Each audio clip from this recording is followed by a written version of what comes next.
So Shiva మొత్తానికి మొత్తం ఏంటంటే ఎన్నికల సెలబ్రేషన్ మూడ్ రిజల్ట్స్ ఇవన్నీ ఉన్నాయి. అయితే ఇందులో ఒక దురదృష్టకర ఘటన కూడా చోటు చేసుకోవడం జరిగింది. బీఆర్ఎస్ పార్టీ మద్దతుతో సర్పంచ్ అభ్యర్థిగా పోటీ చేసిన చెర్ల మురళి గుండెపోటుతో చనిపోయారు. అంటే ప్రజలకు సేవ చేయాలని ఎంతో తపనతో ప్రచారంతో హోరెత్తిచ్చారు ఆయన.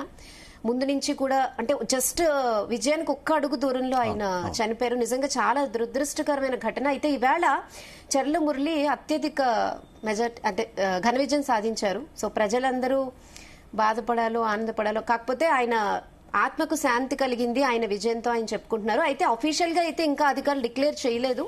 ఆ పోలింగ్ తీరుని పరిశీలించి డిక్లేర్ చేస్తామని చెప్పారు. బీఆర్ఎస్ పార్టీ మద్దతుతో సర్పంచ్ అభ్యర్థిగా పోటీ చేశారు ఈయన చెర్ల మురళి.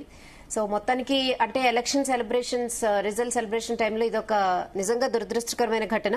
సో మొత్తానికి తెలంగాణ వ్యాప్తంగా జస్ట్ 3 రోజుల క్రితమే చెర్ల మురళి చనిపోవడం జరిగింది.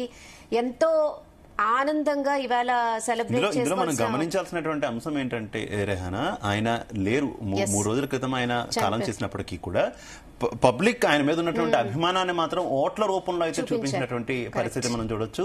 ఖచ్చితంగా కూడా ఆయన లేకపోయినా కూడా తమ మద్దతు ఆయనకు ఉందంటూ కూడా ప్రజలంతా కూడా ఆయన మీద తమకున్నటువంటి అభిమానాన్ని అయితే చూపించారు. నిజంగా ఆయన ఎక్కడున్నా కూడా సంతోషిస్తారు. పబ్లిక్ ఏ రకంగా అయితే చెప్తున్నారో ఆత్మకు శాంతి చేకూరుతుందని డెఫినెట్ గా ఆ రకంగా కూడా ఎక్కడున్న ఆయన ఆనందించేటటువంటి పరిణామం అయితే మనం చెప్పుకోవచ్చు. ఓవరాల్ గా ఒక్కసారి ఇప్పటిదాకా వచ్చినటువంటి రిజల్ట్స్ అయితే మనం చూసుకుంటే కనుక కాంగ్రెస్ పార్టీ మద్దతుదారులు 1630కు పైగా స్థానాల్లో, ఇక బీఆర్ఎస్ పార్టీకి సంబంధించినటువంటి మద్దతుదారులు 790కు పైగా స్థానాల్లో, ఇటు భారతీయ జనతా పార్టీకి సంబంధించినటువంటి మద్దతుదారులు 139కు పైగా స్థానాల్లో, ఇక ఇండిపెండెంట్లు 360కు పైగా స్థానాల్లో అయితే ఇప్పటివరకు గెలిచినటువంటి పరిస్థితి. ఇంకా ఫలితాలు కొన్నింటికి సంబంధించి ముఖ్యంగా మేజర్ పంచాయతీలకు సంబంధించినటువంటి ఫలితాలు అయితే రావాలి. వాటిలో కూడా దాదాపుగా కాంగ్రెస్ పార్టీ గెలిచే అవకాశం ఉందనేటటువంటి విశ్లేషణలు అయితే వినిపిస్తున్నటువంటి పరిస్థితి. ఓవరాల్ గా దీనికి సంబంధించి మొత్తం అప్డేట్స్ అన్ని కూడా మనకు అందించడానికి మా చీఫ్ న్యూస్ కోఆర్డినేటర్